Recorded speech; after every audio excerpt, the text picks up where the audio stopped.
Hi everyone, this is the commentary for Vision 5 of Ezra. So we are in the Apocrypha with this block of scripture, and this is part of the Contextual Prophet series, a deep dive into the men who became prophets by studying their words and prophecies for our day in context. So why Esdras? I started hearing about Ezra's eagle all over the place in regards to the United States and its future. Then a statement from James Prout on his video caught my attention. In regards to Latter-day prophecies, he says, "What I was reading is very little amounts of scripture. Less than 20% of LDS prophecy books have scripture, and the ones that do have little chunks and pieces, a little bit of Daniel, a little bit of Book of Revelation, a little bit of Ezekiel. They didn't actually take everything that's in the whole section of prophecy and digest it so that it's understandable." So I decided that I wanted to read Esdras, in its fullness and digest it. What I found was amazing, and that's why I wanted to present it in the same way here. A wise man once told me that if I wanted to find out the meaning behind a story or a parable, I must first find the question that drew it out, meaning that parables are given as responses to questions or doubts. They are custom tailored to the person receiving them. Therefore, in order to understand their application and meaning, often containing symbolism, we must first comprehend their context. So just to describe really quick my source material, I'm pulling the text for Esdras from the KingJamesBibleOnline.org /apocryphal books. First Esdras is basically a repeat of Second Chronicles, so I'm not going to treat it in this video. Second Esdras is sometimes referred to as 4 Esdras, contains 16 chapters, 4 of which are highly debated as original. Therefore, we're only going to be taking a look into chapters 3 through 14, which are generally considered the original works of Esdras. No verses have been added or omitted in these slides, but these are apocryphal works, so we have to make sure that we're very careful to learn by the Spirit, as interpolations of men may be scattered throughout the text, including my own. As we're going through this commentary, my modern vernacular translations are solely my opinion as to what was meant from the original text. I encourage you to interpret through the Spirit for yourself. Any commentary is also not of any official church position and should be taken with a grain of salt. Here's Ezra at a glance. He's also known as Ezra the scribe and Ezra the priest. He's a descendant of Sariah, the last high priest to serve in Solomon's temple before it was destroyed by the Babylonians. He's a close relative of Joshua, the very first high priest. He dictates 204 books that we know of, 20 for the public and 70 for the wise alone. Together with Esther, he works with Artaxerxes to help the captives return to Jerusalem from Babylon. Together with Nehemiah, he takes the first group back to Jerusalem. He reintroduces the observance of Torah, law, at Jerusalem. He becomes the first scribe and sets a foundation for the class of scribes that endure through Christ's ministry. So if we're looking at Pharisees, Sadducees, scribes, he was the very first scribe. He was translated like Enoch and Elijah. So here's a map view of the dispensation of Moses. So to describe all of my slides, if you haven't watched any of my presentations before, at the bottom we have timelines, but on the patriarchal or dispensational timeline, those are color-coded at the very top of the slide as well. So if the top of the slide is blue or this aqua color, it indicates that we're in Moses's dispensation. So we have a current dispensation at the top, the dispensational timeline at the bottom, and then also the 7 seal timeline as referenced in the Book of Revelation at the bottom as well. Because they don't exactly match up to the dispensations, they're very much on the 1,000-year marks. And so I've put both of them down there at the majority of most of the slides. And then whatever current story that we're highlighting or talking about, I'm putting the red dot. It's a current story marker, and I should have the prophet's name or something significant there so we know what that dot represents. So in a map view of the dispensation of Moses, we have Moses coming out of Egypt into Israel, into the land of Canaan, and then the dispersions. So the Assyrians captured the northern tribes, and the Babylonians captured the southern tribes of Israel. And this is where Ezra and Daniel, Nehemiah, and all of those come in, is over in Babylon, which is modern day Iraq. And that's the stories that we're going to be talking about. Ezra eventually is able to lead some of the captives back to Israel during the reign of Cyrus. And that's the other blue arrow there. So this is the map that we're focused in on for this part of class. And here is a dispensational timeline for the dispensation of Moses. So notice we're still here in the aqua blue. And from the Exodus of Egypt clear until Christ's ministry, these are the highs and lows. That's why I've got it in a wavelength undulating pattern. We have the Exodus of Egypt in 310 BC, roughly. These dates are approximate. To the height of the kingdom from Saul, David, and Solomon, Solomon's temple, etc., around 1021 BC. Then the divided kingdoms, and then when they return from Babylon, so there's that captivity there that Esdras marks on that timeline. Then we have the Greek conquest, the Maccabean revolts, the Roman conquest, and then Christ's ministry comes in at the end of the dispensation of Moses, right when it transitions into the dispensation of Christ or John the Baptist.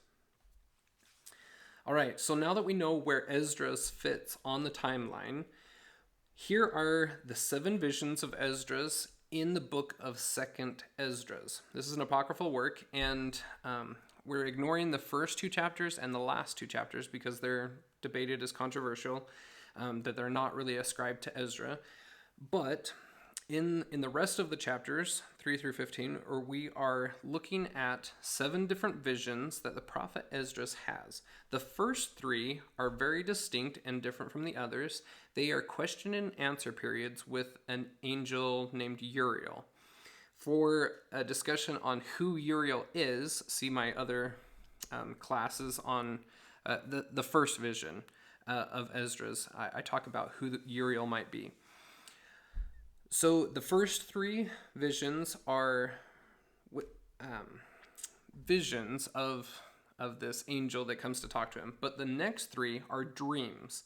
And then the dreams are interpreted by Uriel or the Lord. They step in and interpret those dreams for him. And then the 7th vision is the Lord speaking face to face with Esdras and giving him a mission to perform. So today we are talking about Ezra's eagle, and so it's the 5th dream, or the 5th vision, the second dream of Esdras. So to get a reference point for what preceded Ezra's eagle, I think it's important to look at a summary of the first 4 visions, and you can go more in depth and look at my commentary on these videos. Go back and find those. But here's just a quick summary of these. So in the first vision, Esdras is wondering why Israel must suffer and that their captors prosper. Esdras is looking beyond his bounds always, and Uriel keeps putting him in check, telling him that God's ways are higher. He's not going to be able to comprehend those things until he puts himself in the proper position. The second vision, we have Uriel asking Esdras, do you love the people more than God does? And then gives him a second test of impossible questions, which he's supposed to answer. And then Esdras asks, why couldn't God time it so that all of the evil was at once on the earth and that the righteous were spared from the wicked people's deeds? And he's not able to totally answer that for him. That's going to be what the dreams are to explain. And then Ezra asks, when is the halfway point of the earth? And he gives a very interesting response that you'll want to go back and look at. And then he's given from the Lord, instead of Uriel, the Lord steps in and gives him some signs of the last days. And then Uriel tells him to go and pray and fast for 7 days, and I'll show you even bigger things. And then in the third vision, Uriel asks, if a city of goodness is so hard to get to, how can anyone ever expect to receive an inheritance of it? And Ezra replies, should we not be praying for the wicked? All of the people from Adam clear up until his time have always prayed for the wicked. Maybe that's the reason, or maybe that's the missing point that Esdras isn't getting. But Uriel responds in kind and tells him that his questions are not quite there yet. So Esdras laments for the people and asks, why does God put so much effort into creating and nurturing and growing a human from the embryo to maturity if they're just doomed? Because that's what he's seen in his context. In Babylonian captivity, everything is awful. And so he offers a frustrated prayer for the people and asks, when will these amazing things happen, the deliverance happen? And Uriel tells him to wait 7 days and that he'll show him some more. So his first dream, Uriel previously asked him to go into a field and only eat the flowers of the field until he receives his next vision. And then he starts dreaming while he's in this field. And in the dream, Esdras speaks with a woman who is also mourning in a field. The woman was barren for 30 years, but she was finally able to conceive and bear a son. The son grew up and was nourished with great travail, but he died on his wedding night. And so the woman is so sad that she's going to fast and mourn in this field until she dies. Esdras rebukes and comforts her, kind of at the same time in its different ways. I imagine that the translation of this doesn't do it quite justice of what his real intent was there.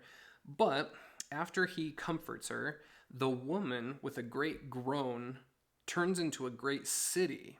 And it shocks Esdras so bad that he cries to the angel Uriel to come and comfort him, and he doesn't even know what happened. And Uriel gives him the interpretation of the dream that the woman is Zion, and that the important parts of her timeline go from just right before King Solomon to the Babylonian captivity. And you can see here on this timeline, I've put the 4 extra dots on there of her key events that are in her timeline. So she was barren, and that represents that time in between the exodus of Egypt until Solomon comes around. The birth of the son is likened unto Solomon, and then he's nourished with travail for many years. And then on the eve of his wedding, on his wedding night, the son dies, and that's when Jerusalem, Zion, gets captured. And so we have these things that are just prior to Esdras' time, and I would like to compare those on a timeline to Ezra's other visions versus Daniel's visions and in the book of Revelation, the vision of the woman. So here we have Ezra's vision of the woman, Zion, and much later in the timeline of the earth, he receives future events in Ezra's eagle and the vision of the man or the Messiah. So if we look down just a little bit to Daniel's 4 beasts and his 70 weeks, those visions are companion visions, but also they are companion visions to Ezra. As we'll find out here, it's quoted by the Lord in the book of 2nd Esdras, that Ezra is receiving part of Daniel's dream as an interpretation thereof. So they're very much companion scriptures, and so I wanted to show you how they all kind of intertwine here. In no way is this chart all-inclusive of all the dreams of the latter days, but these are the ones that we're going to focus on right now to see the interpretation of. So as we are unlocking symbolism here, Daniel saw 4 beasts in his dream, and tangentially, Nebuchadnezzar's dream as well. We'll study these more extensively when we do the class on Daniel, but here we're just giving enough information to really dive into Ezra's eagle. So quoting from 2nd Esdras chapter 12, 11 and 12 here, "The eagle whom thou sawest come up from the sea is the kingdom which was seen in the vision of thy brother Daniel, but it was not expounded unto him. Therefore now I declare it unto thee." So I think that this graphic is very interesting, that the book of Daniel is like a lock, but Ezra is the key. Once we line up all of the pistons, the springs and everything, once those are all lined up, we'll actually be able to open it, turn it, and read and know what's coming in the future. So here's just a graphical representation of what Daniel's 4 beasts are. Let's read about them real quick. It says in Daniel 7, verses 1 through 8, "In the first year of Belshazzar, king of Babylon, Daniel had a dream and visions of his head upon his bed. Then he wrote the dream and told the sum of the matters. Daniel spake and said, I saw in my vision by night, and behold, the four winds of the heavens strove upon the great sea. And the four great beasts came up from the sea, diverse from one another. The first was like a lion, and had eagle's wings. And I beheld till the wings thereof were plucked. And it was lifted up from the earth, and made stand upon the feet as a man. And the man's heart was given to it. And behold, another beast, a second, like to a bear, and it raised up itself on one side, and it had 3 ribs in its mouth, of it between the teeth of it, and they said thus unto it, Arise, and devour much flesh. And this I beheld, and lo, another, like a leopard, which had upon the back of it 4 wings of a fowl, and the beast had also 4 heads, and dominion was given to it. After this I saw in the night visions, and behold, a 4th beast, dreadful and terrible, and strong exceedingly, and it had great iron teeth, and it devoured and brake in pieces, and stamped the residue with the feet of it, and it was diverse from all the beasts that were before it, and it had 10 horns, and I considered the horns, and behold, there came up among them another little horn, before whom there was 3 of the first horns plucked up by the roots. And behold, in this horn were eyes like unto the man, and a mouth speaking great things. So it's interesting to note in the verse 7, that 3rd line there where it says, it stamped the residue with the feet of it.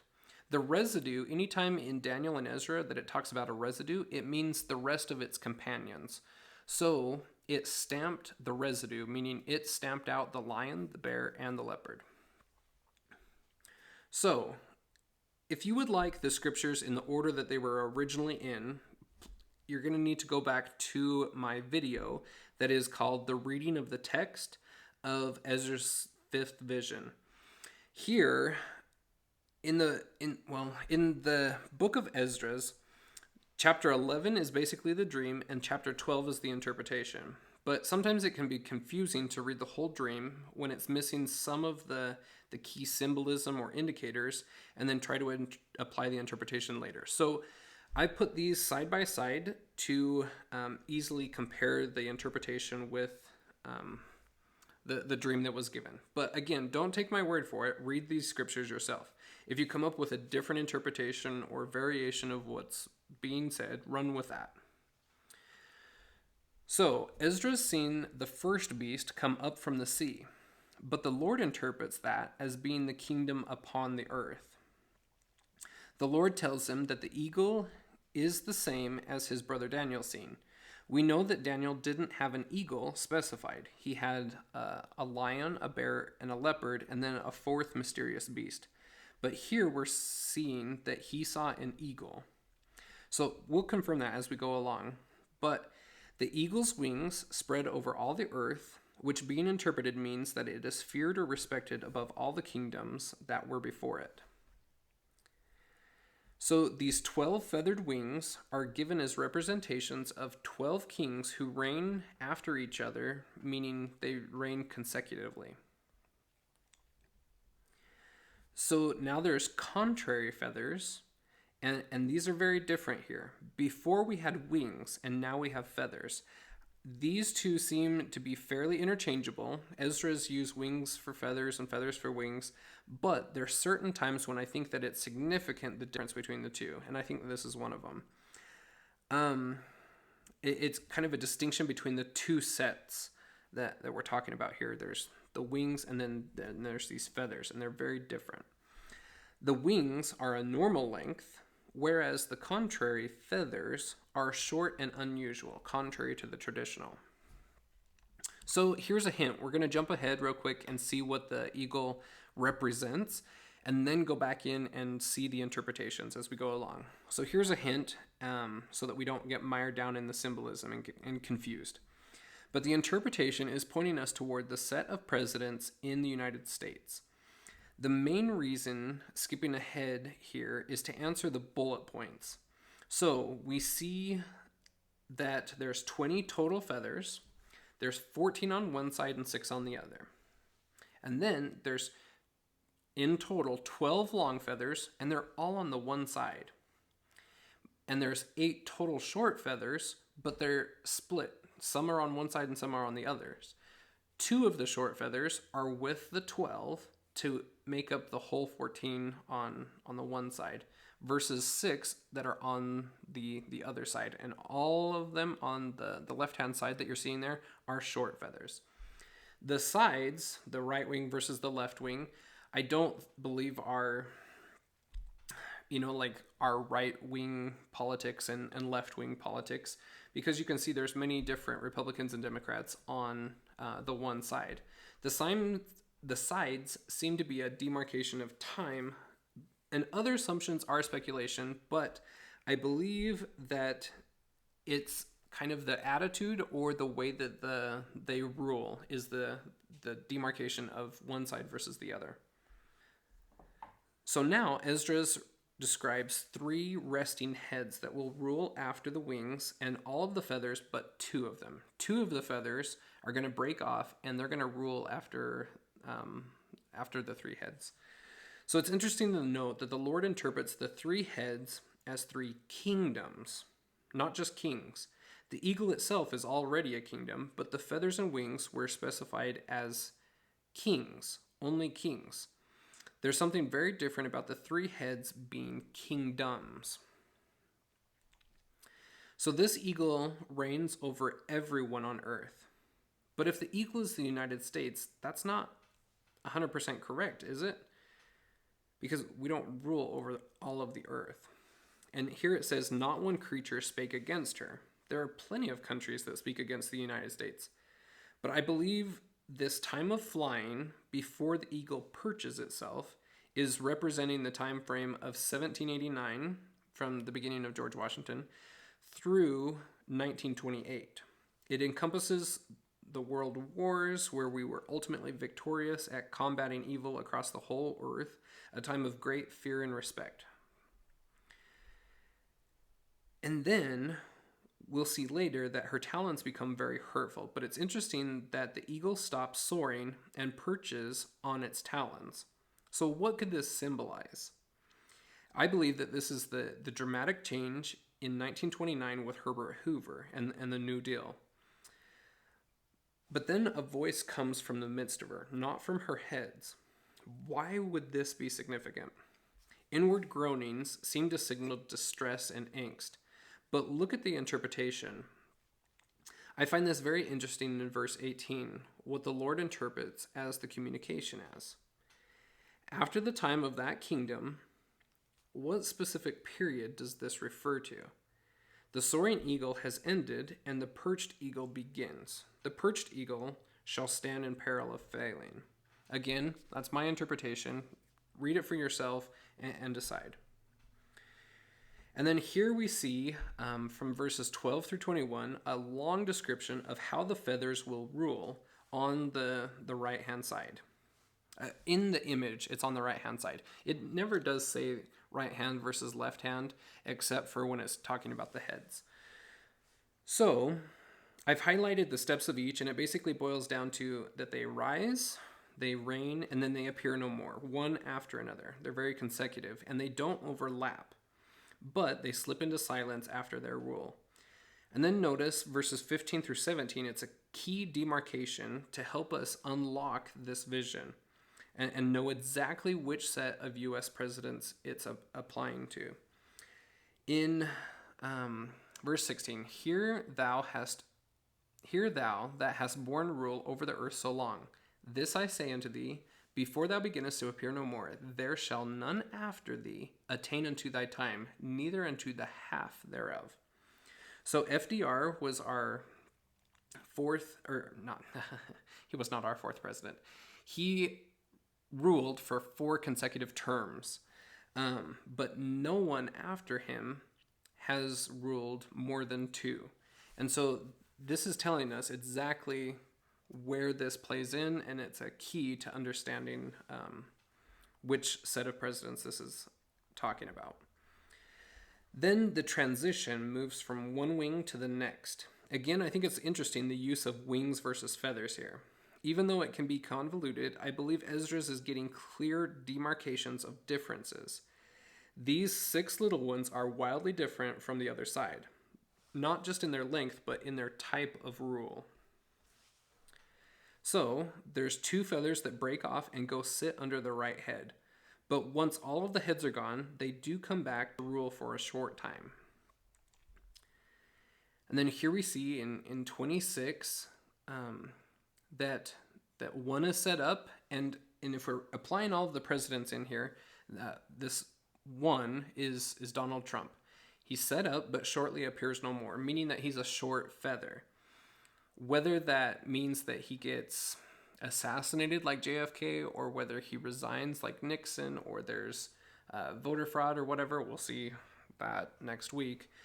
But whatever it is, he's shortened in some way that we don't know exactly what it is. And that the second one, whoever's after him, whether it's his vice president, if it's following the line of succession or whatever, whoever it is sooner away than the first. So, one is short, and it is Trump, and 2 is shorter. Pence may or may not be number 2. If we follow the pattern of secession that Kennedy and Nixon went through, their vice president will step in to assume the presidency.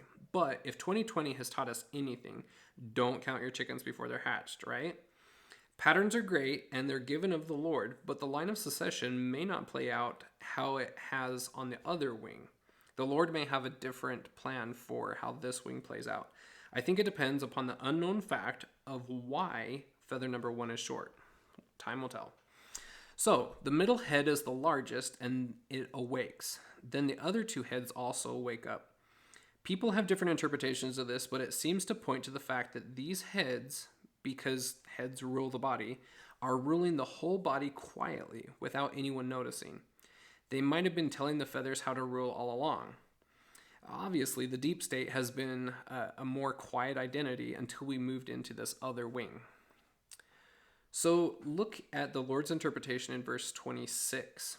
And whereas thou sawest that the great head appeared no more, it signifieth that one of them shall die upon his bed, and yet with pain. So what does one of them mean? Does it mean one of the 3 heads? Or is each head a group of people? And that's why the heads are different than the wings or feathers, possibly. That this group of people, the main one that's leading them, one of them shall die upon his bed and yet with pain. Who knows? But if we're talking, for example, like Supreme Court or something, that if the Supreme Court is the main head and it rules, maybe one of the justices dies suddenly, something. I don't know. That's wild conspiracy. Who knows what it is? But let's look at the possible candidates for the 3 heads. This is kind of what I think, but again, wildly speculative, who knows. I think that the middle head would be the judicial branch. If all of the wings and feathers represent the executive branch and the presidents are getting taken out, and the whole nation is in uproar, I would believe that the main head could be the judicial branch, and the sides are the legislative branch, meaning the House and the Senate, and they eventually take themselves out. Or there's lots of different interpretations. These are some that I've heard of, that the middle one is the deep state, and the sides are the media and the entertainment industry. Another representation is that the middle is the Council on Foreign Relations that was formed a long time ago in the 1920s, and that the sides are the Bilderberg meetings and the Trilateral Commission. I think those are very interesting and possible candidates. They're probably a lot better than what I'm thinking as well. So go ahead, think of it yourself, look it up, do some study. These are total supposition on my part. So here, basically, it just summarizes that heads 2 and 3 take each other out. So after the first one's gone, 3 kills number 2, and then 3 dies on the sword himself. And then here's a major transition in the dream. And this is something that we don't really talk about a lot when we're talking about Ezra's eagle. But this lion comes out of the wood and starts reprimanding the eagle. This lion, it's good to note, is different from the one of Daniel's beasts. And that's clarified in verse 39. He asks if, art thou it that remainest of the four beasts? If the eagle is remaining after the four beasts, obviously it's not the first one coming to talk to the fourth one. This is very different. The beasts of Daniel came out of the sea, which symbolizes the world, but this lion comes out of the wood. It's a very heavenly representation, condescension of God motif there. So interestingly enough, it is a lion who is the anointed that speaks on behalf of the highest. So we're talking about Christ here. And Christ, we know, comes from the tribe of Judah, the kingly line, and that kingly line is represented by a lion. I think that's exactly where it points to. So let's really take a look at verse 39. So we're talking about the four beasts of Daniel, and who made them? Christ made them.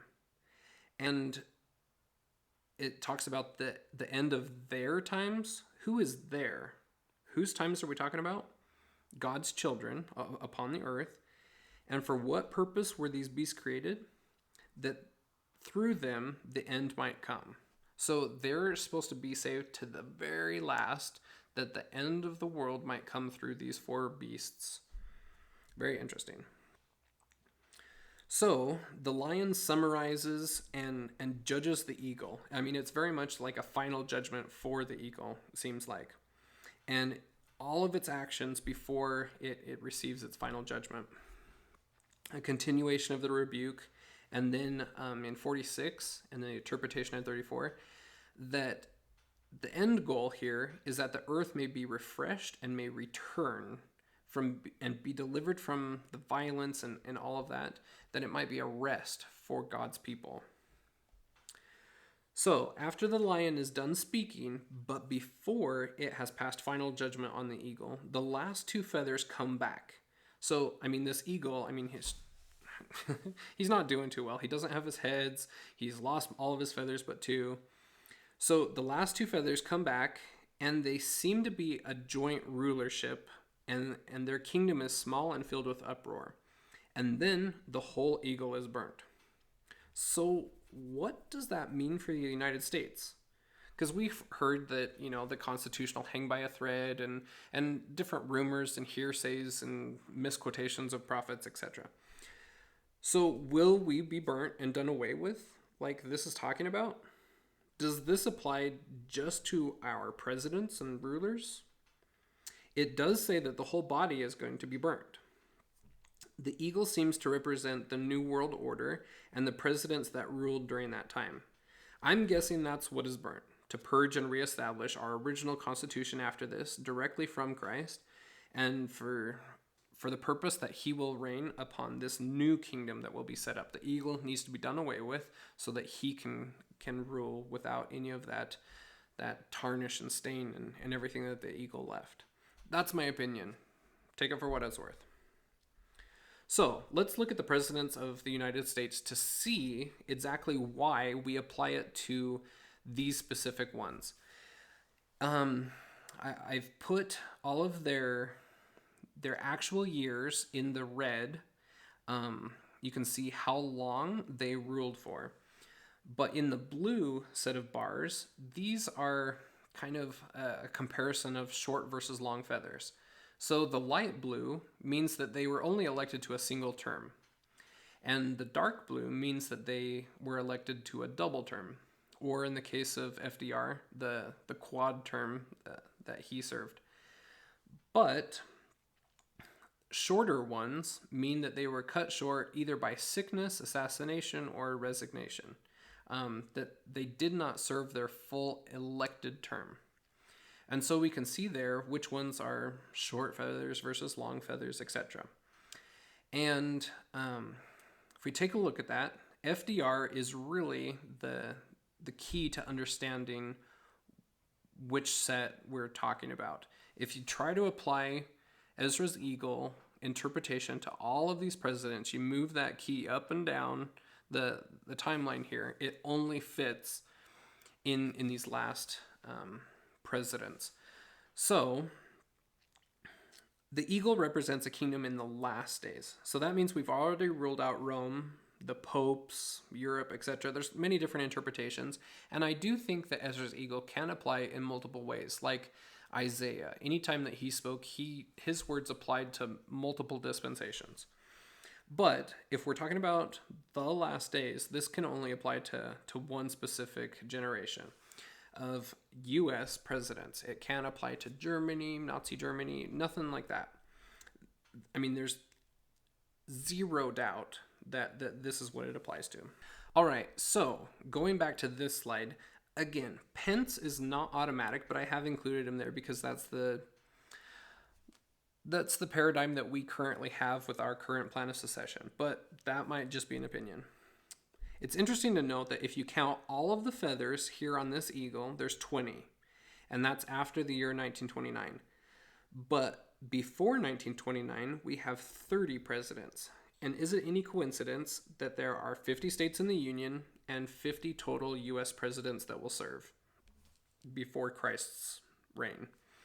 I think that that's highly significant with that symbolism of the number 50. So let's go back to Daniel. Now that we've discovered that the fourth beast is indeed an eagle and that eagle represents the United States, let's look into each of the beasts. Here are the known requirements for a beast and the possible requirements now that we know what the eagle represents. But first, let's do a quiz. So, I live in the state of Idaho, and our Idaho flower is the syringa, or the lilac. The state gem, state motto, state horse, state bird, state tree, state song. All the states have different things that they claim. Not every state has a state gem. Not every state has a state horse. But go through and see if you can remember what your state symbols are. And then this pop quiz on countries' national animals. I went through all of the 193 plus nations, countries that are upon the earth right now, and what they claim as their national animal. They have, some of them have none. There's a handful that don't even have any, but there's most of them claim one, maybe two. And then there's a few weird ones that claim one of each kind. They have a national mammal, a national insect, a national whatever.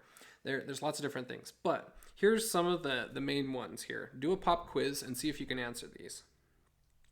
I'm going to give the answers now, so if you want to pause to complete that quiz, go ahead. So, Mexico's national animal is the golden eagle. Italy is the wolf, going back to the time of Romulus and Remus and the wolf and everything there. Greece, that one's a crazy one. It's a dolphin, also a mythical phoenix. Israel is the hoopoe bird. China is a dragon, a mythical dragon, or the panda. Russia is a bear. England is a lion. United States is a bald eagle. Germany is also an eagle, but it's a mythical eagle. And then a fun one, India is a peacock and also a tiger. So a question to ask ourselves is, how are official symbols declared? Why does a country declare these, and why, or where do they get them? Do they just make up one, or it seems to be that that's the most prominent animal in that location, or it's the most mighty, the one that they represent on their flags and in war and things.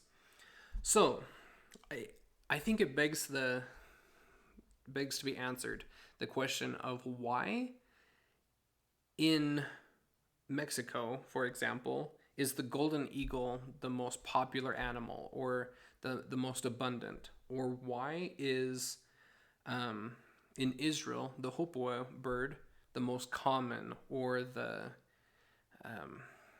most revered there.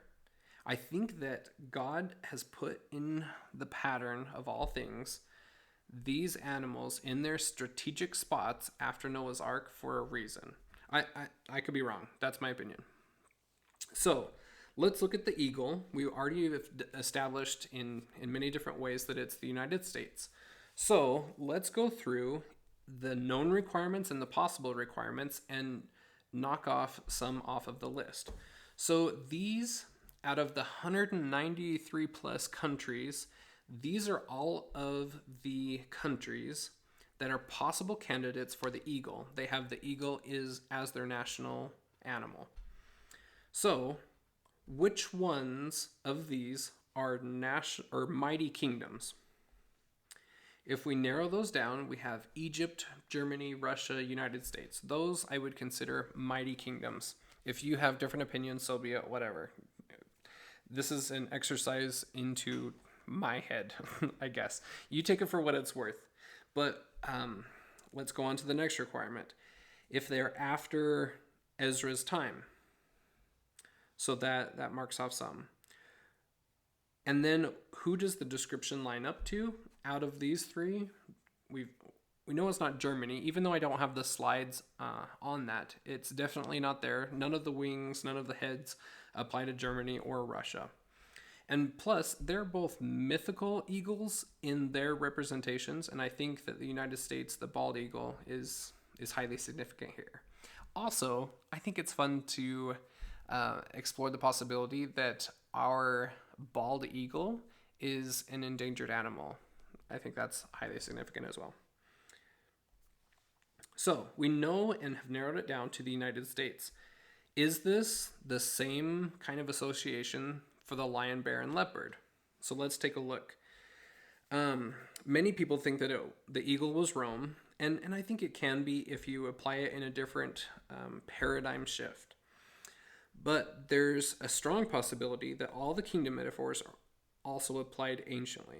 And there's a strong possibility that if you reverse, make all of the bad good and all the good bad, etc. And if you take that metaphor, I think it can also point to modern ecclesiastical applications of the four main world religions. But again, that's opinion. We'll dive into all of those possibilities and stuff on our later class on the book of Daniel. So let's take a look at the lion. Which of these kingdoms has had the greatest reach and power, or empire, and can be defined as a mighty kingdom? So I've narrowed it down to these. North Macedonia, that's basically Greece. It's split, it's had a varied history, but Macedonia, Greece. These three are all after Ezra and Daniel's time, but only the United Kingdom was mighty in the last days. Iran used to be Persia, and Macedonia used to be Greece, but those were both prior to the last days that we know that these beasts supply. So, therefore, we have United Kingdom, or the British Empire, represented by the lion. So let's look at the British Empire at its peak around 1921. So, they had an extensive reach. Britain is a small little blip on this map, and they controlled or had influence over a huge, vast empire.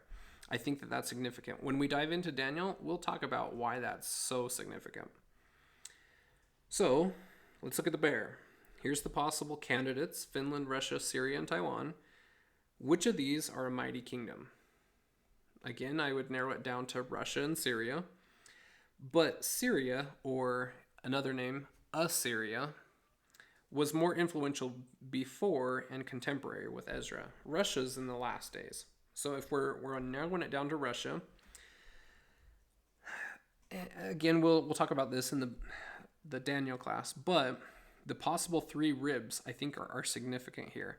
The three power hierarchies in the Soviet Union: the legislature represented by the Supreme Soviet or the Soviet Union, the government represented by the Council of Ministers, and the Communist Party of the Soviet Union, the only legal party and final policymaker in the country. Or the three ribs could possibly be Lenin, Stalin, and Khrushchev. All right, so take a look at the USSR's peak around 1989 and how much control and influence they had. Very interesting. So now let's look at the leopard. Based on our our known requirements and possible candidates. I think that this is very interesting, and this is where my opinion diverges from other people that have studied Esdras' Eagle as well. I believe that it has to be one of those candidates, and also, as one of the possible requirements, it could be a conglomerate or a union, but the beast is represented by the lead country of it. So let's take a look at James PROUT'S timeline. So he's very much said that the British Empire is the lion, Russia's USSR is the bear, but he thinks that Germany's European Union is the leopard. I don't think so, but I'll put the link in the description for this timeline, and so you can go study his words as well, because I think that there's a ton of great stuff that he has opened my eyes to here. The reason I'm including these timelines is because they pull a lot from Esdras' Eagle, when a lot of other last days interpreters and everything skip over them. So by all means, take them into consideration, but I think that the main important thing here that I realized was that these beasts, the lion, bear, and leopard, are sequential in their reigns.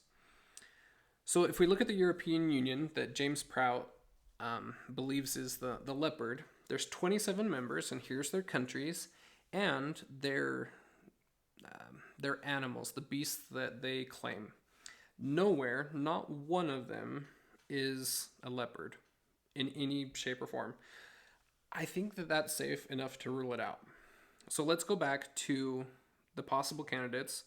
If the Lord has had this pattern that the beasts actually represent our current modern beast associations, I don't think that the leopard would all of a sudden go off into La La Land and be a different interpretation. But again, that's my opinion. Who knows? So, which of these can be defined as a mighty kingdom? I think that we can cross off some off the list, obviously. And the reason that I didn't cross these other three off the list is that they're mighty, yes, but they're not super mighty.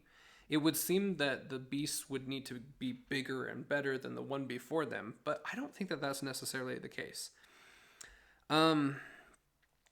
I think that the leopard, the significance of it is that it has 4 heads. It can be a conglomerate or a union of nations or a league of nations.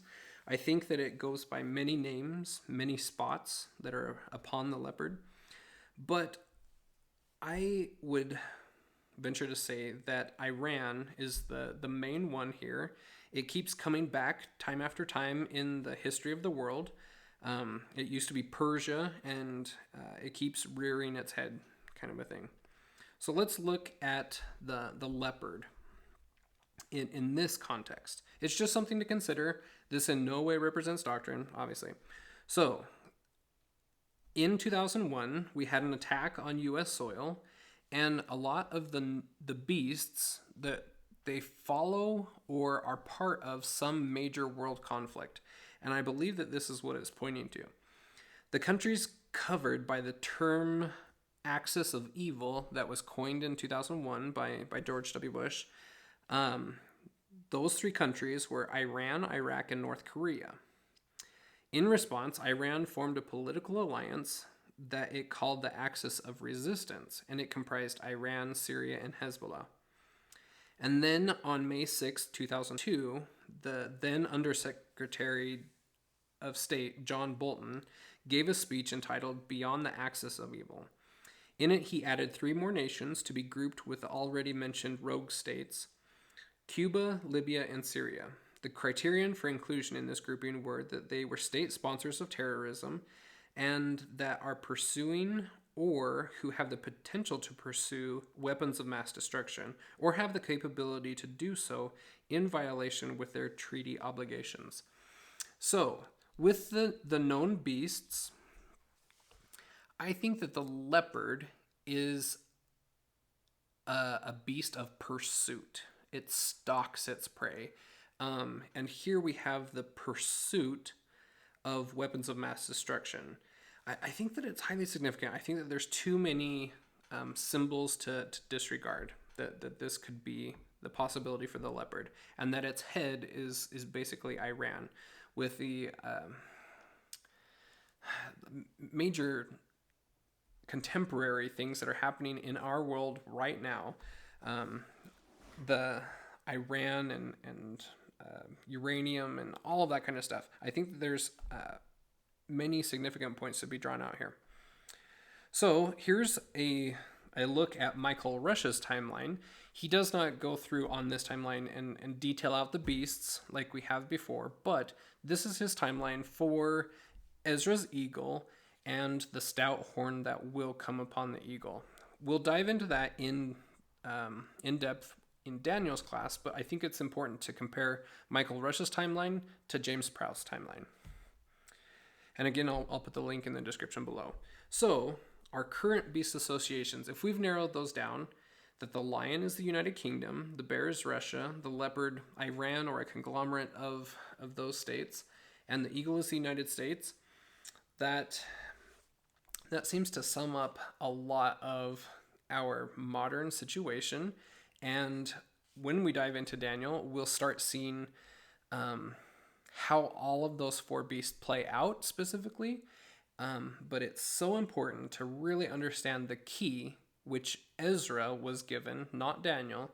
Ezra was given the key that the fourth beast was an eagle, that it was mighty, and that it's the United States. So next time we will be talking about his sixth dream, which is the man that breathes fire, and all of that entails. It comes after Ezra's eagle and the four beasts of Daniel, but it's something that propels us into the millennium. So I hope you've learned a lot. I would love to hear your comments and suggestions, especially on the leopard. There's many vast things that can be interpreted from this dream, but I hope you've learned a lot, and it opens your eyes to the scriptures in new and exciting ways. And we'll see you next time.